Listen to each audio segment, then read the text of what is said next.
সম্মানিত চেয়ারম্যানবৃন্দ, শিবচর উপজেলা পরিষদের সাবেক চেয়ারম্যানবৃন্দ, বিভিন্ন নেতৃবৃন্দ, আসসালামু আলাইকুম।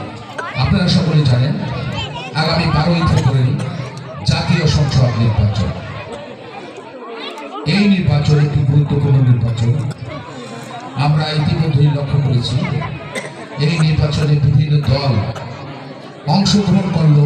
বাংলাদেশ আওয়ামী লীগের মতো একটি বড় দল আজকে এই নির্বাচন থেকে বাহির আছে এবং এই নির্বাচনে তারা অংশগ্রহণ করতে পারবে। আমরা যেহেতু শিবচরের মানুষ অথবা আমরা যেহেতু এই বাংলাদেশের মানুষ, এদেশের জনগণ, আমাদেরও ভোট দেওয়ার অধিকার আছে। আমরাও তো একটা ভোট দিব, যাকে খুশি তাকে আমরা ভোট দিতে পারি। আমাদের শিবচরে যে সকল রাজনৈতিক নেতৃবৃন্দরা আজকে সংসদ নির্বাচনে প্রতিদ্বন্দ্বিতা করেছে আমরা তাদেরকে চিনি। এই সকল রাজনীতিবিদদের আমরা সবাই চিনি। আজকে আমরা যার জন্য এই নির্বাচনী জনসভার আয়োজন করেছি সেই প্রার্থী জনাব নাদিরা চৌধুরী, তার পরিবার, তার ফ্যামিলি, রাজনৈতিক যে ব্যাকগ্রাউন্ড আছে সেটা আমি একটু প্রথমে আপনাদেরকে তুলে ধরছি। মরহুম বাশা মিয়া সাহেব তিনি সংসদ সদস্য ছিলেন। আলতাফ হোসেন চৌধুরী তার চাচা শ্বশুর সে সংসদ সদস্য ছিলেন। খলিলুর রহমান চৌধুরী ঠান্ডমিয়া তিনিও সংসদ সদস্য প্রার্থী হয়েছিলেন, উপজেলা পরিষদের চেয়ারম্যান ছিলেন এবং আজকে আমাদের প্রার্থী তার হাজবেন্ডের শিবচর উপজেলার বিএনপির কান্ডারি ছিলেন জনাব মরহুম নাজমুল হুদা চৌধুরী মিঠু। অনেকেই আমরা বিভিন্ন বক্তব্য শুনেছি তিনি কে, তাকে নাকি কেউ নাকি চিনে নেই না।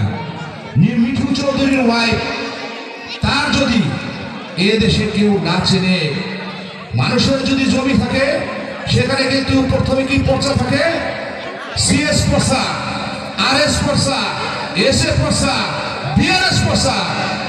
মিঠু চৌধুরীর ওয়াইফ নাদিরা মিঠুর যদি কোনো পরিচিতি না থাকে, পর্চা না থাকে, যারা এই কথা বলেন তাদের কি পর্চা আছে? তারা কারা? তারা এই শিবচরের সন্ত্রাসী, চুরি, ডাকাতি, লুণ্ঠন সহ যত অপকর্ম আছে সকল অপকর্মের সাথে তারা জড়িত। আমি মনে করি আপনারা ইতিমধ্যেই লক্ষ্য করেছেন, আজকে আপনার একটু কথা বলতেই হবে। বিগত দিনে যারা এই 5ই আগস্টের আগে যারা লিটন চৌধুরী আওয়ামী লীগেরটা খেয়ে গায়ে গোস্ত বানাইছেন, জাহাজ বানাইছেন, ব্যবসা বানাইছেন,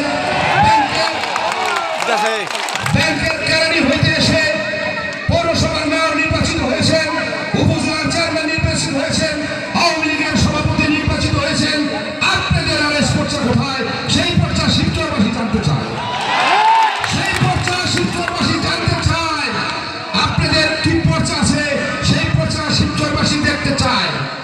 আপনারা বলেন আপনারা গরিবের ছেলে, কৃষকের ছেলে, চৌধুরী ভাইদের নাকি এই দেশে কিছুই হওয়া যাবে না, কিছুই করতে দিবেন না।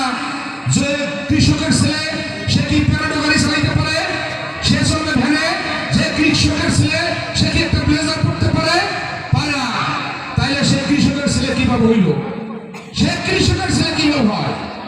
এইগুলা বিভ্রান্তি ছড়াইতেছে আর বিভিন্ন লোকজনকে বিভিন্ন অপকর্ম, কুকর্ম এবং বিভিন্ন ফেসবুকের মাধ্যমে আমাদের, বিশেষ করে এখানে আমি আমাদের প্রার্থী আছেন, আমাদেরকে এখনো অনেকেই বিভিন্ন হুমকি ধামকি দিচ্ছে।